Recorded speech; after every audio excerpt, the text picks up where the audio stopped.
Now, as you guys know, we went to trial, all right?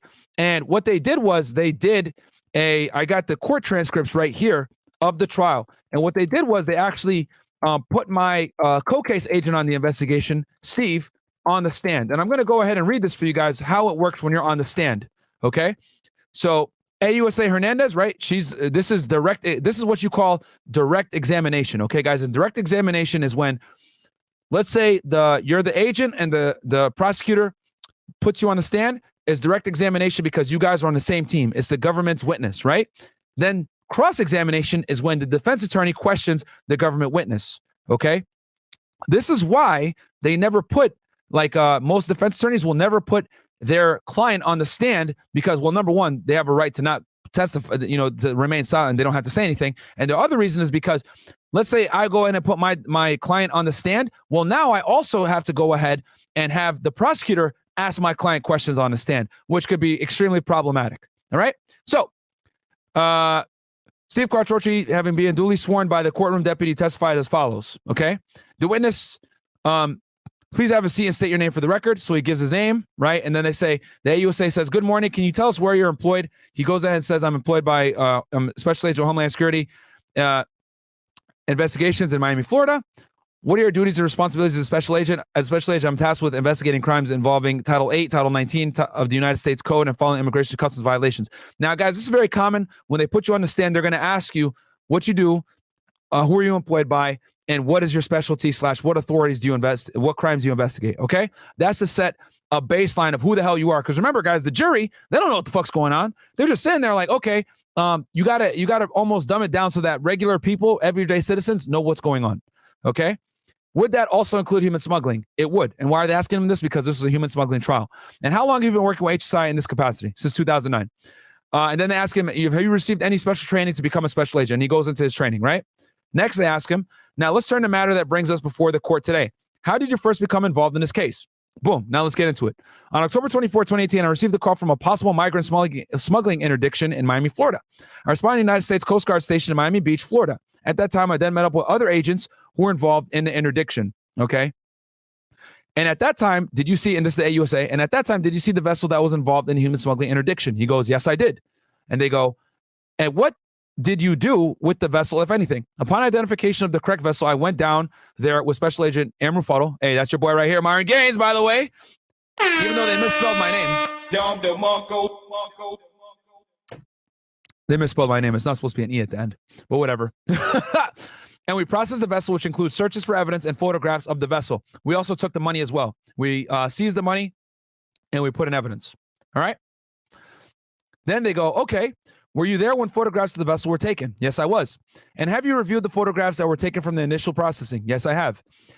And are they a fair and accurate representation of vessel and contents of the vessel as they were when you saw them? Yes, ma'am. She goes, Your Honor, may I have the Elmo by AUSA Hernandez?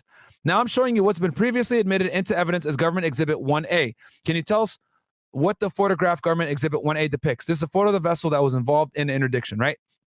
So now I'm showing what's been previously admitted into evidence as Government Exhibit 1B. Can you tell us what this photo is of, right? So he goes ahead and he describes what's in there, the cabin, right? And then let's see here, where else they asked him. These are all pictures. These are pictures, right? Oh, okay. Now this is important. They ask him, do you recall how many life jackets were there? And you, well, Myra, why are they asking how many life jackets there were? Because that's a sentencing enhancement, guys. If he didn't have life jackets on the boat enough for all the aliens on the vessel, okay? So that's a very important question. He goes, I don't recall the exact amount. There were a few of them out there looking from this photo. I would say 7, maybe 8, right? But that's big because that's not enough. There were 17 of them on there. Now, can you make out, I know it's kind of tough to see exactly, but can you make out what this is indicating item on the floor there? No, I cannot. Okay, now I'm going to show you what's been previously admitted to evidence as Government Exhibit 1D. Now, what's this a photograph of? This is a photograph of the back of the vessel. They're like containers or storage areas, bin areas of the vessel. Okay, and the vessel is the boat, by the way, guys. So they're going ahead and like making sure that, showing him pictures of the vessel, that he's aware of the vessel, right? Now, let's move a little bit forward here, right? And then they're showing pictures of the money, because this is the money that we got from CBP AMO. And then they're talking about the denominations of the bills, right? $100 bills, $20 bills, etc. And then they ask him more about the money. And I'm skimming through this, guy, so that like I don't bore you with the semantics, because a lot of the times they're going to go and ask very similar questions multiple times. They make sure that they cover every facet, right? Okay, so they played portions of the interview. Okay, so it goes here. Okay, so now I move to admit government's Exhibit 4B, actually, which has been previously admitted into evidence as Government Exhibit 4B, and I'll direct the jurors to the binders are in front of them. They can follow the recorded conversation with the transcripts that they have in front of them. Now, the portion that I'm going to play is the portion that is, and then basically what they do is they play a portion of the interview that we had with the defendant. Okay, and then let's see here. And then, yeah, so they ask the agent, hey, can you see who's speaking? He says, yes, that's my voice. I'll pause there briefly. Yes, ma'am, that was Roll. Now, you guys are probably wondering, well, Roll, what the hell, like, what did he sound like? He was Bahamian, guys, so he had a Bahamian accent. Black guy, short, bald, I remember. And then they go, the person who just said, can you speak up a tiny bit? Can you identify that voice? That was Special Agent Amber Photos. That's me right there. Because, he was talking low as hell. I told him, hey, bro, you got to speak a little bit louder, my friend. We don't know what the hell you're saying, okay? And then they continue playing the audio, the interview. So I'm going to go ahead and fast forward here to the cross-examination, okay? So here we go. The cross-examination, guys, is, again, like I said before, now this is where the defense attorney is going to start grilling my guy Steve, all right? Good morning, Special Agent. And then Steve responds, good morning. Sir, I'm going to be kind of I'm going to kind of go in order what the prosecutor talked to you with, starting with Exhibit 9B, which is the Miranda form. Can you see the date of the Miranda form on your screen? Yes, sir. Is dated October 26, 2018. Is that correct? And then the agent says, yes. The interdiction of my client happened, fair to say, around 11:30 on the 24th, right? Yes, sir. So this statement that he gives you actually happens many, many hours after the interdiction. That's correct. Okay. And he gives you the statement at 10:26. But it's not 10:26 in the afternoon. It's 10:26 in like the very, very early morning hours, right? See what he did there? You guys catch that? See that? Fucking guy. He's trying to make his defendant look like, we woke him up early in the morning to interview him and he wasn't of sound mind, blah, blah, blah. Correct. If I recall, it's the early morning hours, 2 or 3 a.m., I think. And my client, when he makes the statement, is in an interrogation room at HSI, right? No, he's at the United States Border Patrol Station. In Dania Beach? Yes, in Dania Beach, correct. And this is the Border Patrol Station that's kept very, very cold for health and safety reasons. See what he's doing here, guys? He's trying to make it like, you guys were interviewing my defendant at an early time. It was cold as hell in there, etc. Now you guys are wondering, wait, why is the Border Patrol Station very cold? They keep Border Patrol stations very cold, guys, because of to kill bacteria. And also because a lot of times when you bring the illegal aliens in, they haven't showered in weeks, right? And it's to also prevent the smell. One thing I will never, ever forget from, my years as an agent is the smell of migrants. When they've been traveling for a very long time, they have this very unique, pungent smell that you just can't, it's not the same smell as, of course, of a dead body, but it's a very, it's unmistakable. You can't miss it. So that's why Border Patrol stations always keep their stations very cold. So he goes, correct. They keep it very cold. So you have no idea how long my client was sitting in the Dania Beach border station before you interrogated him, do you? I don't recall exactly how long. I know that there's a period of time where the people that were involved in an interdiction are kept on a Coast Guard cutter where biometrics are conducted. And then there's a time where they're brought ashore where they're picked up by Border Patrol personnel. So it's from the time the interdiction occurs, it's sometimes, a day or so later. It could be up to 12 hours. I don't recall exactly what time this group of individuals came in. Now, here's the important thing.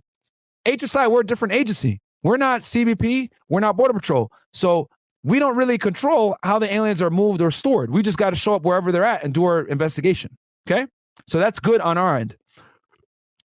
So the defense attorney, right, as usual, trying to pick at anything, goes, okay, so if I'm understanding this correctly, sometimes individuals are held on these Coast Guard cutters. Are they held in a brig on the cutter?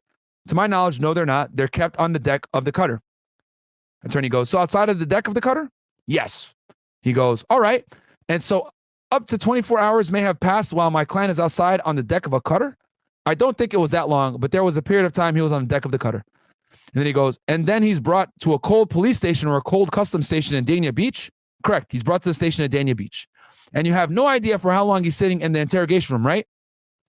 I don't know how long he was there. A lot of times when we respond to do interviews, they've already been there for at least an hour or two so the Border Patrol can continue their processing. And the way our processing room works, it's we'll take them to other migrants to figure out, we'll talk to other migrants to get an idea, figure out what their story is, and then we'll interview I think he means defendant, what we would call the principal, the boat captain last. Okay, so what he means is that we would interview the witnesses first, then we talk to the suspect last because we already have everyone else's story. Correct. Mylar is basically the same material that you would use in a helium balloon, right? Correct. So if it's about the thickness of a helium balloon, I can't testify to the thickness of it. They're not very thick. They are emergency blankets. Okay, so what he's referring to is we give the migrants guys when they're in the station these like space blankets. Anyone that camps knows exactly what I'm talking about. They're like these aluminum foil type looking silver blankets that help them preserve heat. Okay, what we heard in court today was not there was some parts of this interview that occurred before the recording started, right? I'm sorry, I don't understand the question. There were some parts of this interview which were recorded which have not been played in court. Is that right? And then Steve goes, yes, sir. There were some parts before what we heard, right? Yes. And there were some parts after what we heard. Yes. And in order to familiarize yourself with testifying today, you've actually recently listened to the entire post-arrest statement. Is that right? Yes. And you listened to it as recently as perhaps yesterday? Yes. Okay. You've had training on how to interrogate suspects, right? Yes, I've had interview training, correct. You had your interview training as part of your initial training. That's correct. And then you have done subsequent following training on how to interview somebody. No, I have not. Are you familiar with the concept of softening a witness in order to get them to answer questions? I've heard of that, but I'm not familiar with that. And he goes, okay, are you familiar with the tactic whereby you might try to minimize the suspect's conduct in order to make it seem that what they did is not so bad in order to get them to talk? Yes, sir. Have you personally employed that tactic? Yes, sir. Have you personally employed that tactic in this case? I don't believe so. Okay. Not that I recall. Did you ever make a statement to my client to the effect of, really, I think you may just be a victim of other people that are actually profiting off this type of behavior? I believe so, yes. So see what he's trying to do here, guys? He's trying to get him like on semantics, okay? And yes, Liberty Bell Rocks goes, it's called the read technique. Yes, it is, sir. Good job. Oh, we got 900 of you guys in here. Do me a favor. Like the video, please. Let me see here where we're at. And we're an hour and a half into this bad boy. 2 years until I can reapply for CBP. Do you think it's a good idea to work for a local PD for now? I was a Fed when I applied to CBP, still took an L. Yes, there's nothing wrong working for there's nothing wrong with working for local police department, my friend. But apply to U.S. Marshals, dude. They don't polygraph. So that might be an option for you as well. U.S. Marshal Service. Just understand that their job isn't as fun as people think it is. It really isn't. They do a lot of courtroom duty, and that shit sucks. Okay. Okay. And at some point, did you say it's understandable? I can understand why you might have done something like this because I know the economic conditions in certain parts of the Bahamas are bad. That's correct. And did you say you may have done this because you're desperate? I don't know if I use that exact words, but I feel like I probably said something to that effect. Yes. I'm trying to understand who's in this interview room. I believe that everyone that was in the interview is actually present here in court. Is that fair to say? That's correct. You were asking most of the questions, right? Correct. My client's answering the questions. Correct. And then this gentleman here, Special Agent Fuddle, and he pointed to me, of course, is also present. Correct. And you guys are probably wondering, well, Myra, what were you doing when all this shit was going on? So while my buddy Steve was on the stand, I was sitting at the table with the prosecutor. As you guys know, there's two tables, right? You got the defendant sitting at the table with his defense attorney. Then you got the prosecution sitting on one side with their agents. So I was sitting, the two prosecutors were at the table and I was sitting next to them and I was, there observing everything going on, right? Because as a lead case agent, you got to make sure that, you're kind of like you're the director. You're making sure everything is like, good for the prosecutor. So Steve is on the stand and I'm sitting there. So the defense attorney points at me and says, everyone that interviewed my client is here, right? So this guy right here, and he points at me and then he obviously has Steve on the stand, right? So, and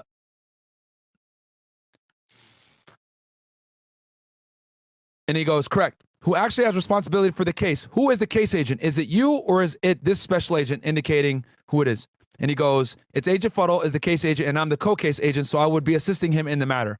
So I was sitting at the table, right? He goes, okay, my client at the very early stages mentions that he is recruited by somebody named Jacob Curry. So Jacob, guys, was the guy that was involved in the smuggling event.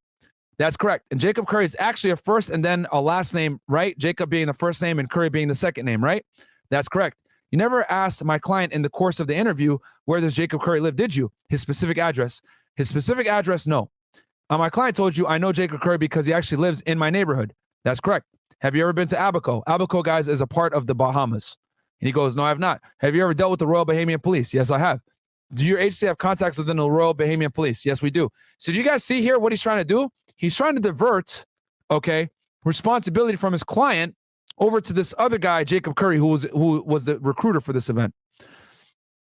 I don't feel comfortable commenting on ongoing investigations and what we're doing following up to other investigations. So he gave a good answer here. Steve, this is a W answer. So he goes, did you ever contact the Royal Bahamian Police and ask them, we need to locate somebody named Jacob Curry? And he goes, hey, I'm not going to comment on ongoing investigations. You may have, but you're just not going to tell the jury at this point. Have we followed up with Royal Bahamian Police in this investigation? Yes, we have. We do that with all of our investigations, specifically on Jacob Curry. Jacob Curry as an individual has come up in both human smuggling and narcotics investigations out of the Bahamas. And this is true. We did know who this idiot was, Jacob Curry. My client tells you about somebody named Chucky. That's correct. And then at some point, my client even gives you Chucky's phone number. That's correct. Did you validate that phone number to see if that was a real phone number? We have taken the phone number and are continuing to investigate that phone number and that individual. You just, okay. So then the Steve goes, if we called that number to verify if it works, the answer is no. We did not call to verify that it works. We have law enforcement techniques that we use to check phone numbers and subpoena records and things like that. And the investigation into individual is ongoing. Have you subpoenaed any records that you can show to this jury at this moment? Not that I have, no. Have you subpoenaed any records with respect to Jacob Curry that you can show this jury right now? That I've subpoenaed that can show right now? No. And the thing is, guys, is that, yeah, we definitely followed up on these two idiots and we know who they are. I figured out who Chucky was and I figured out who the other guy was. And then he goes, question, has he? And then, not that I know of. Oh, he says, has he, as in pointing at me, asking, have I followed up? And then Steve said, not that I know of, right? Because I'm the main case agent. Then he goes, my client told you, call Chucky. Don't call him from a U.S. number because he won't answer. Is that right? That's correct.